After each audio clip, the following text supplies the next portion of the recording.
Good evening and welcome. Tonight we'll be going over the history and geography of Acre in Brazil. You can see its boundaries right here in Brazil along the Amazon estate, and it has a border with Bolivia and Peru all up in here. Acre is pretty much in the heart of the Amazon rainforest. A majority of this land, you can see there's not a lot of little settlements, right? And all the ones that are there are along this big road here. And that's because the rest of Acre is thick, impenetrable jungle. There are many, many different indigenous tribes and various peoples living within the state of Acre. Some of them still living out their very typical traditional lives. Some of them sort of integrate with the kind of ecotourist kind of aspect where they allow people to come in and experience their lives. And some live near enough to the cities that they may even have farms or may even leave their villages to work in the towns and cities. So it's kind of a very interesting mix, but that means there are lots of really amazing languages and traditions throughout Acre. You can also see that there are so many rivers, and that's because since we're in the Amazon rainforest, we're in the Amazon River Basin. So all of this water is flowing down from the Andes, going through the jungle, heading toward the Amazon River. The Acre River flows right through here, through the city of Rio Branco, which in Portuguese is not quite how you pronounce it, right? I'm pretty terrible at it, but what I am going to do is I'm going to link below this really awesome video I found of a guy doing a tour through Rio Branco, and he's Brazilian, so he'll pronounce it correctly in that video, but he's going to show you all the different sites to see in Rio Branco here. But as you can tell by the map, Rio Branco is by far the largest city and the capital of Acre. And honestly, that's pretty much it. In terms of geography, the rest I'm going to mention in the history section, so let's get right into it. So there is a lot of evidence of indigenous cultures living here long before European settlement, and they were very interesting ones. There were many rumors in various European circles about lost cities of the Amazon, in particular El Dorado, and that deep in the jungle there were these huge societies and civilizations.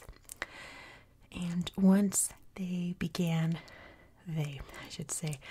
once people in like the 20th century started clearing land for farming, they found these really amazing geoglyphs, these big shapes in the rainforest floor. Various geometric shaped squares, diamonds, circles, straight lines, all those kinds of things. And it's come to be known through lots of different research, because they're not just in Acre, they're pretty widely found throughout Acre, but they're found all throughout this huge corner of the Amazon here, that those were walls and paths between major cities, and some of the sections of these geoglyphs were areas set aside for agriculture that were sectioned off from the rest of the city or the Amazon, and it's pretty fascinating. So we don't know how many more there are because the jungle is so thick. There could be so many more. So in a way, the European settlers, the conquistadors, etc., were kind of right that there were giant societies hidden within the Amazon. But they would have thrived in this area at least, between the years 1 CE and 1250 was when it started to slow down production.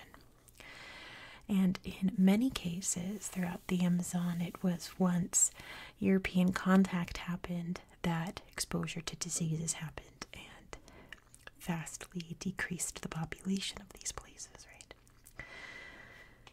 But the Europeans didn't really reach the Acre area until about the 18th century. Spain loved their Peru.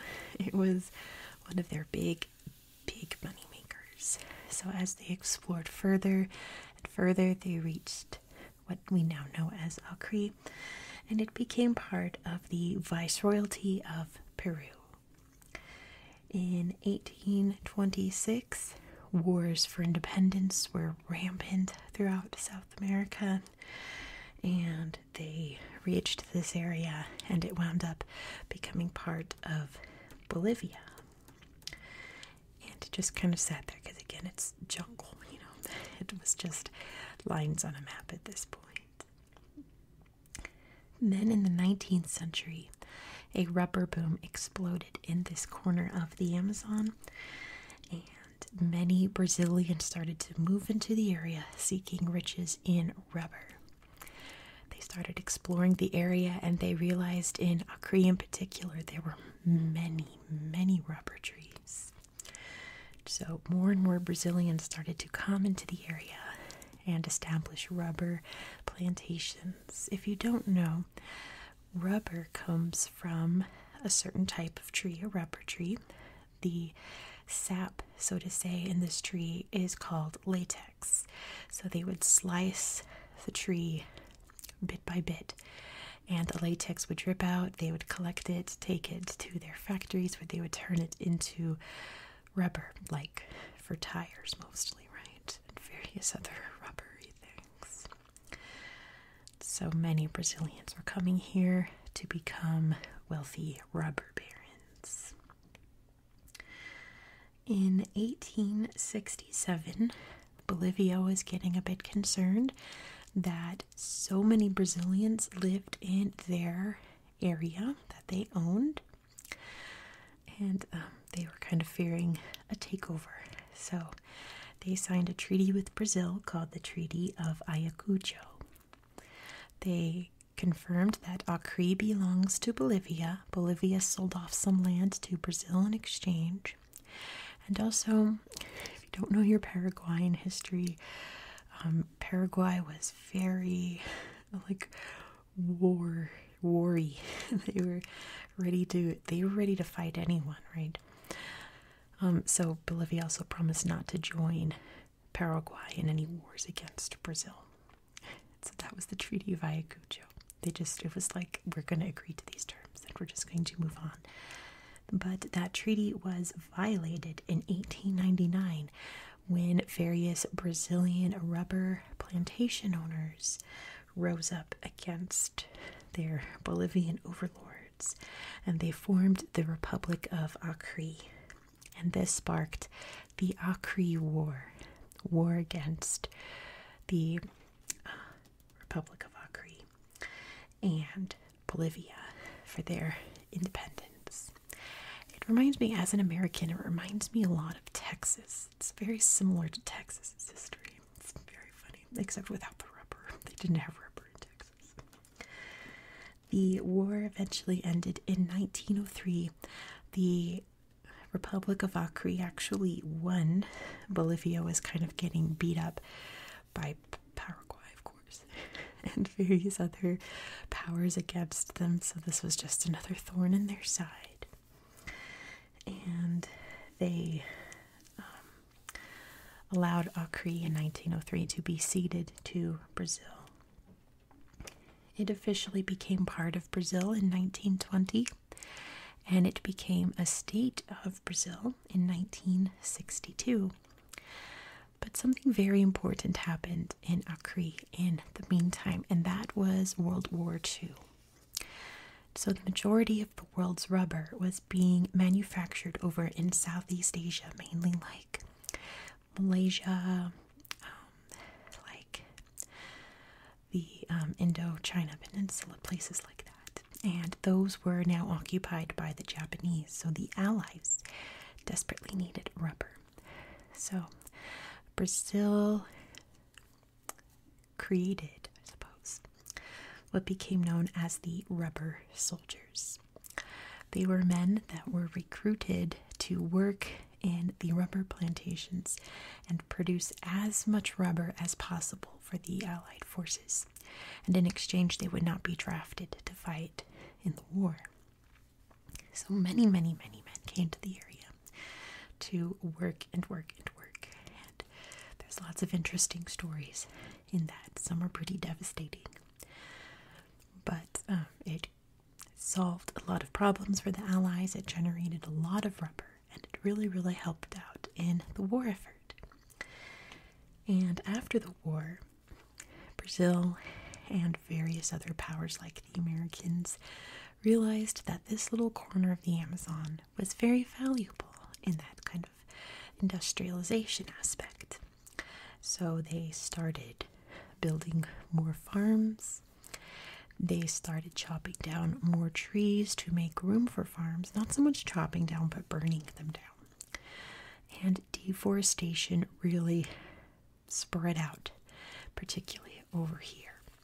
Lots and lots of the rainforest was cleared, and along the rivers here, the Amazon was being cleared out to make room for farms and various industrial companies, which of course the people living in that part of the Amazon were none too pleased. Not to mention, the Amazon rainforest is very crucial for human life on Earth, so the stronger and more intact the Amazon is, the better. So it's a double-edged sword, right? On one hand, the Amazon needs to be protected at all cost. On the other hand, there's people who've now been living here for over 100 years who are making their lives off of agriculture and industry. And what are they supposed to do? Just, give up their family farm that they've had for generations and just be out of work? It's a pretty contentious topic to this day. But on a somewhat lighter note, something else really interesting happened in Acre in about the 1920s. And it's that the various Brazilian people moving into the area came into contact with some native peoples who had some interesting traditions and ceremonies with ayahuasca, which is a hallucinogenic drug. Some people took ayahuasca, had incredible trips and hallucinations and visions. In particular, one person, and I'm sure many others, had religious experiences where they saw saints or Mary or something very profound, and various ayahuasca religions popped up in Acre. They're mainly very Christian-based sects of, I guess, Christianity, but ayahuasca is a big part of it. And it's actually picked up in various other parts of the world, and other people participate in this religion and the various other religions that have sparked because of these ayahuasca trips, which I think is kind of interesting. I'm not for or against anything like that. I just think that's kind of neat, in my opinion. So that is, in a nutshell, the history of Acre. I'm going to pull out my tablet and show you some Google Earth images. Like I said, the video that I linked below has a much, much better tour of Rio Branco than I could ever give you. So let me slide this right here. Poor pencil. There we go. So here is Acre, right? Let me zoom out so you get a better view of where we are in the world. So here's big old Brazil right here. Sorry. Some of you may know that I've been sick for the past week. I'm pretty much over it. I really appreciate all the well wishes. I'm like 90% over it, right? So here's Acre. And you can even see from up here the deforestation. You can see here in Amazonas in northern Peru and throughout much of Acre, the thick green rainforest. But as we move over here to Rio Branco, you can see, even from way up here, just how much of the forest has been cleared. Even like you look here at the border with Bolivia, very stark difference, right? So like it is an issue, but on the other hand, that's these people's livelihoods, right? I guess I'll show you a little bit of Rio Branco because it's a very fascinating place. Let's go over here where we have the Rio Branco Palacio, which is a big museum mainly about its independence and all of that. We have the Revolution Square right here, Revolution Park. Lots of modern art and beautiful things and cool statues and stuff. Neat light shows too. Oh, that's sweet. Nice little Christmas spot. And then over here, you're going to see it in the video as well that I linked below, is the Rubber Museum. Lots of exhibits about the history of rubber. Here you can see the rubber trees that were slashed to get the latex out. And here's a recreation of a hut where they would, I guess, create the rubber. Put the latex on this and do something. I'm not sure how rubber is made. But here's a reconstruction of a rubber worker's little living area. The history, a big old ball of rubber right here. And lots of really, really neat things to see in the museum. I'm trying to remember if there's not much. Okay. You'll see more in the video. It's so charming. You guys should check it out. And then here, of course, is the Acre River flowing through. I love how Amazonian rivers are so snaky. Like, let me find another one. There's a million. And again, you can see all this cleared land here. So snaky. They look so cool from above. But then you can also see, when I zoom out, that there are lots of different national parks and state parks all throughout Acre, some of which were established in the Treaty of Ayacucho. Let me try this one. Let's see if we can get any good photos here from above. Oh yeah, this is the one I wanted to show you. Look at this snake skin. Can you believe? That's incredible. And this looks like a painting of this guy in particular. Maybe it's an ancestor, but that looks like him. So you can come and experience tribal life in some parts of Acre that looks like a toilet. And yeah, it's pretty incredible, in my opinion. All right, I'm starting to cough and lose my voice, so I need to wrap this up. But you can really just see how impenetrable the Amazon is. Like, it's really unreal. Okay, so I need to go. I'm about to lose my voice. Thank you so much for watching. I hope you found this video relaxing and educational. Next, we'll be visiting Oman. So please subscribe so you don't miss out. Thank you again.